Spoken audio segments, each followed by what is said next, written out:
Assalamualaikum warahmatullahi wabarakatuh. Perkenalkan Ustadz, nama saya Navel Yandi. Saya mahasiswa UPN veteran semester akhir. Nah, sebagai mahasiswa kita bisa dibilang banyak cobaannya, apalagi di masa pandemi sekarang, di mana tugas kita semakin banyak. Lalu di organisasi juga semakin banyak, dan itu sangat menyita waktu sekali meskipun kita sekarang sedang di rumah saja. Nah, pertanyaan saya, jika Allah itu maha kuasa atas segala sesuatu dan juga Allah itu sayang kepada hambanya, maka mengapa Allah itu menurunkan kepada kita musibah-musibah yang beruntun dan bertubi-tubi seperti ini, Ustaz? Begitu, terima kasih. Warahmatullahi wabarakatuh. Mas siapa tadi? Novel. Mas Novel ya. Jadi kenapa sih Allah Subhanahu wa Ta'ala itu ngasih musibah? Kan katanya Allah Maha Penyayang, kan katanya Allah Maha Pengasih, tapi kok justru ngasih sesuatu yang gak enak kepada hambanya itu kenapa gitu lah? Kok kayaknya bertolak belakang. Kalau Maha Pengasih ya dikasih yang enak-enak dong gitu kan. Cuma gini, perlu kita pahami bahwasanya Allah Subhanahu wa Ta'ala berfirman dalam surat Al-Baqarah ayat 155 sampai dengan 157 yang menjelaskan tentang semua kita itu akan mendapatkan ujian dari Allah Subhanahu wa Ta'ala berupa musibah. A'udzubillahi minasyaitonirrajim. Bismillahirrahmanirrahim. Walanabluwannakum bisyai'in minal khaufi wal ju'i wa naqsin minal amwali wal anfusi was samarat wa basyirus sabirin alladzina idza asabatuhum musibatun qalu inna lillahi wa inna ilaihi raji'un.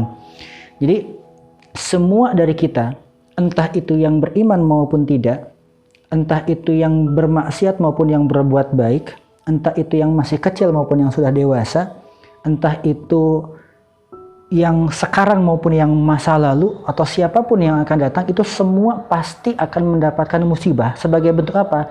Walanabluwannakum, sebagai bentuk ibtila, sebagai bentuk ikhtibar atau sebagai bentuk ujian. Ujian untuk apa? Yang pertama, ujian apakah dia itu sanggup untuk menerima keputusan atau takdir Allah Subhanahu wa Ta'ala. Karena takdir Allah Subhanahu wa Ta'ala itu sa'idun aw syaqiyun. Sebagaimana dalam hadis nomor 2 dalam kitab Arba'in Nawawi yang diriwayatkan dari Umar bin Khattab, riwayat Imam Muslim ya, bahwasanya takdir Allah itu tidak hanya sa'id, tidak hanya sesuatu yang menyenangkan, tapi ada juga sesuatu yang kurang menyenangkan. Kalau untuk yang menyenangkan, kita diuji juga untuk bersyukur. Sementara yang kurang menyenangkan adalah satu ujian kita untuk bersabar. Makanya Umar bin Khattab mengatakan dalam hadis Rasulullah SAW mengatakan, riwayat Umar bin Khattab, ajaban li amril mu'min. Sungguh sangat menakjubkan perkara yang menimpa seorang mukmin. In asabahu khaira syakara fakana lahu khair. Kalau dia mendapatkan kebaikan, sesuatu yang sa'id, yang menyenangkan, kemudian dia bersyukur, maka dia akan mendapatkan kebaikan. Wa in asabahu dharra sabara fakana lahu khair. Begitu pula ketika ia mendapatkan sesuatu yang tidak enak, tidak nyaman, kemudian dia bersabar, maka dia pun akan mendapatkan kebaikan. Kebaikan yang diberikan oleh Allah Subhanahu wa Ta'ala lewat dua jalan, bersabar atau bersyukur. Tentu kita ingin mendapatkan jalan lewat bersyukur. Cuma gini, terkadang manusia lupa bersyukur. Makanya diingatkan oleh Allah Subhanahu wa Ta'ala lewat musibah itu, supaya merasakan nikmat sehat itu seperti apa, supaya merasakan nikmat waktu luang itu seperti apa. Akan terasa ketika sakit, akan terasa ketika sempit. Maka jangan sampai kita ini sampai harus terus-terusan diingatkan oleh Allah Subhanahu wa Ta'ala dengan musibah. Maka perbanyak bersyukur, akan ditambah nikmatnya. Kalau enggak, Allah ingatkan dengan yang namanya musibah. Dalam surat Al-Mulk, surat pertama dalam juz 29 ya, Allah Subhanahu wa Ta'ala berfirman, A'udzubillahi minasyaitonir bismillahirrahmanirrahim. Tabarakalladzi biyadihil mulku wa huwa ala kulli syai'in qadir. Selanjutnya apa? Alladzi khalaqal mauta wal hayata. Untuk apa? Liyabluwakum ayyukum ahsanu amala. Yang telah menciptakan kematian, kemudian kehidupan. Untuk apa sih? Liyabluwakum, likhtibar, untuk sebagai ujian. Ayyukum ahsanu amala. Siapa di antara kita yang paling bertakwa, yang paling beriman, yang paling sabar, yang paling bisa menghadapi ujian tersebut. Jadi memang betul kita semua menghadapi berbagai macam kesulitan. Namun kesulitan tersebut kembali kepada diri masing-masing, apakah dia akan sanggup menjadikannya sebagai batu loncatan untuk naik tingkat ke tingkat keimanan yang lebih tinggi, ataukah dia hanya akan membuat dirinya semakin terpuruk, tergantung seberapa dekat dia dan seberapa yakin dia terhadap Allah Subhanahu wa Ta'ala dalam menghadapi ujian tersebut. Gitu ya. Ini dari teman kita Ahmad Haidar Ali. Ketika Allah memberikan musibah kepada seorang hamba, bagaimana cara menyikapi musibah tersebut agar sabar dan kuat dalam kita melalui musibah tersebut? Karena bukannya tiap orang kan mempunyai kemampuan yang berbeda-beda dalam menerima cobaan. Assalamualaikum warahmatullahi wabarakatuh. Untuk musibah memang ada beberapa jenis ya musibah yang dihadapi oleh orang tersebut. Ada musibah sebagai bentuk ibtila, sebagai bentuk ujian untuk kenaikan tingkat kalau bahasa kita. Ada musibah untuk mengingatkan supaya bersyukur, supaya kembali. Ada juga musibah yang bentuknya adalah sebagai azab. Kalau bahasa kita pemanasan sebelum di akhirat lah gitu. Kenapa? Karena udah nggak mau diingatkan lagi. Maka jadilah musibah tersebut, ujian tersebut sebagai azab dari Allah Subhanahu wa Ta'ala. Lantas bagaimana supaya kita bisa menghadapi musibah tersebut dengan kesabaran? Di ayat tadi kita sampaikan bahwa orang-orang yang sabirin itu seperti apa? Alladzina idza asabathum musibah, pertama qalu inna lillahi wa inna ilaihi raji'un. Mereka mengembalikan semuanya kepada Allah. Mereka yakin bahwa itu semua dari Allah, bukan dari yang lain. Ingat, segala takdir itu datang dari Allah Subhanahu wa Ta'ala. Segala kejadian itu Allah yang menghendaki, bukan karena pohon keramat, bukan karena tempat angker, bukan karena benda tertentu, enggak. Semua kebaikan dan keburukan hanya datang dari Allah Subhanahu wa Ta'ala. Maka ketika itu datang dari Allah Subhanahu wa Ta'ala, kembalikan kepada Allah Subhanahu wa Ta'ala. Ketika Allah memberikan kepada kita kenikmatan, kita bersyukur kepadanya. Dan ketika Allah Subhanahu wa Ta'ala memberikan kepada kita sesuatu yang tidak nikmat berupa musibah, kembalikan juga kepada Allah Subhanahu wa Ta'ala, minta kepadanya supaya musibah tersebut segera berlalu, dan minta juga kepadanya supaya kita dikuatkan dalam menghadapi musibah tersebut. Betul, sabar itu katanya sih memang ada batasnya. Tapi batas kesabaran itu setiap orang berbeda-beda. Dari mana batas kesabaran tersebut? Dari keimanan. Semakin kuat iman seseorang, semakin jauh batasnya. Dia akan semakin kuat bertahan di sana. Makanya sebenarnya kalau disebut sabar ada batasnya, batasnya adalah keimanan itu sendiri. Kalau keimanannya tidak kuat, ya berarti batasnya sangat dekat sekali. Dikit-dikit nggak sabar, dikit-dikit nggak sabar. Tapi ketika keimanannya kuat, yakin bahwa semua datang dari Allah Subhanahu wa Ta'ala, pasti akan ada hikmah yang diberikan. Dia yakin berhutang kepada Allah Subhanahu wa Ta'ala, maka dia akan berusaha untuk sesabar mungkin sampai dia tidak mampu lagi untuk bersabar. Saya ambil contoh seperti ini. Para nabi, para rasul, orang soleh terdahulu itu diuji oleh Allah Subhanahu wa Ta'ala dengan ujian yang sangat berat. Tapi husnudzon mereka kepada Allah sangat-sangat luar biasa. Contoh, Nabi Nuh, Nabi Ibrahim, Nabi Musa, Siti Maryam, contoh ya. Kita ambil 4 contoh ini. Nabi Nuh diperintahkan oleh Allah Subhanahu wa Ta'ala ketika mendapatkan penolakan dari kaum sekian ratus tahun berdakwah gitu ya, diperintahkan oleh Allah untuk membangun perahu. Nabi Ibrahim disuruh untuk masuk ke dalam api. Nabi Musa disuruh untuk memukulkan tongkatnya ketika dikejar oleh Fir'aun. Siti Maryam baru saja melahirkan, disuruh untuk mengguncangkan pohon kurma.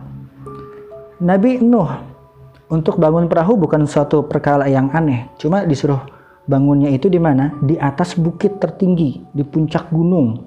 Aneh sekali gitu lah. Tapi apakah Nabi Nuh protes? Tidak.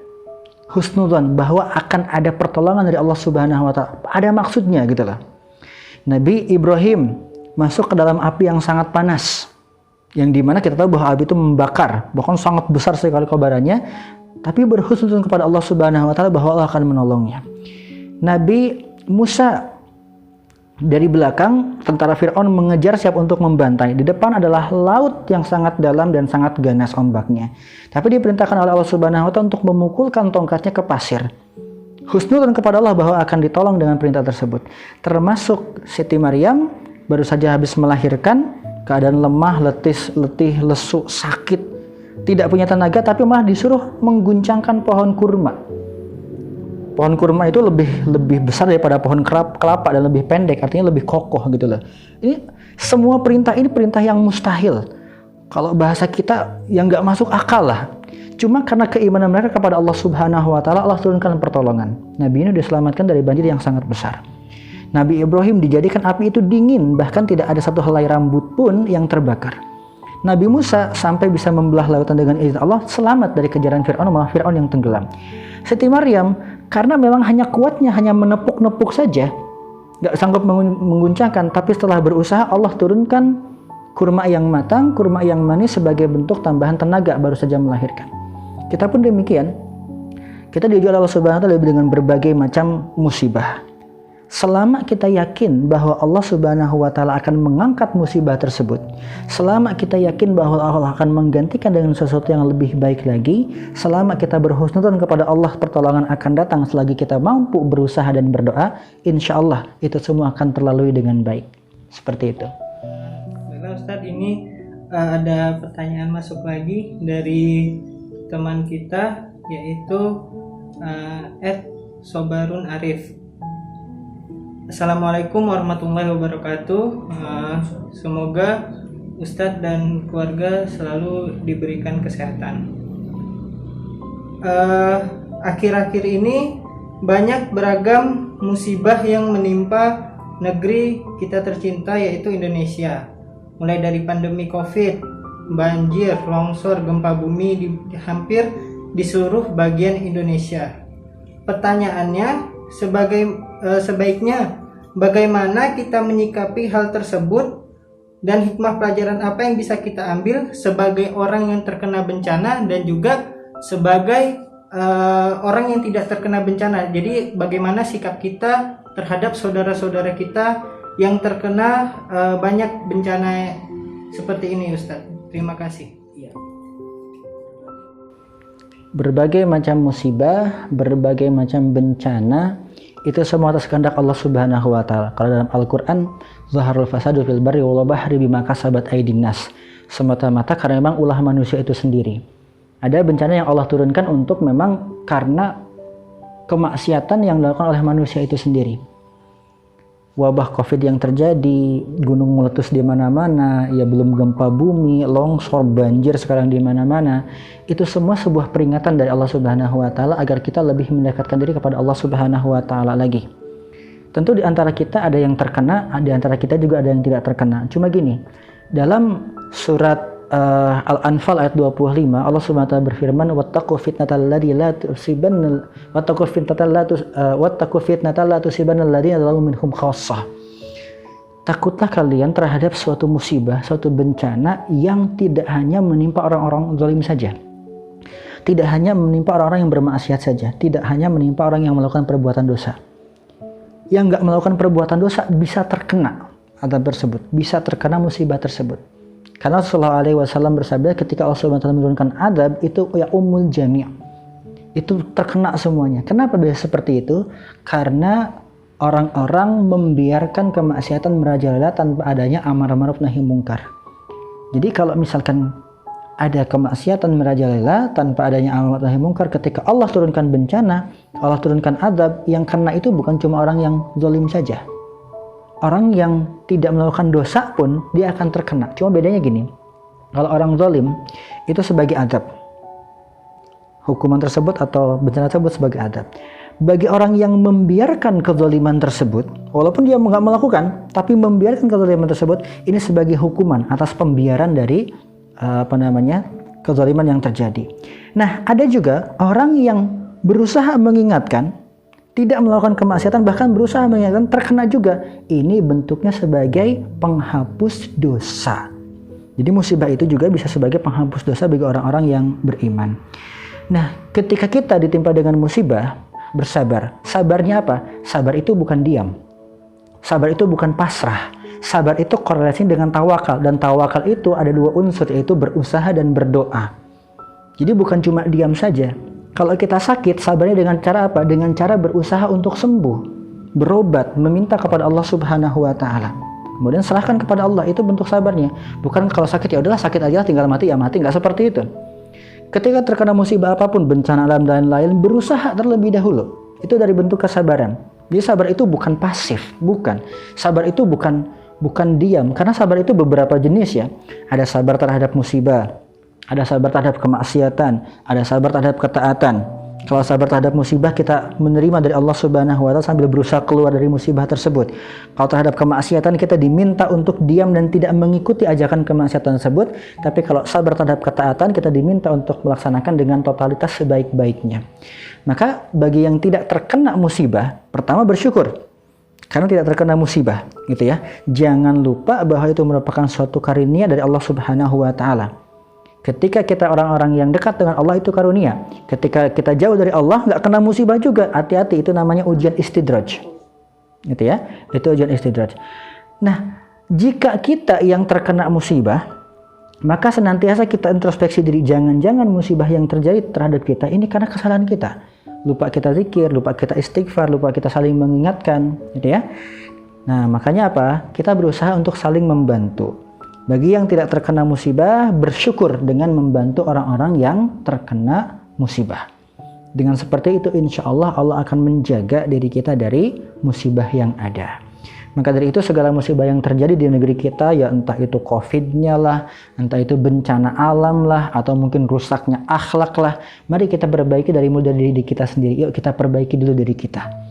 Kualitas ibadah diperbaiki, kemudian juga keimanan ditingkatkan, ketakwaan diperkuat, sambil mengajak orang lain juga untuk memperbaiki diri. Jika seperti itu, insya Allah negeri kita akan menjadi baldatun thayyibun wa rabbun ghafur, gitu ya.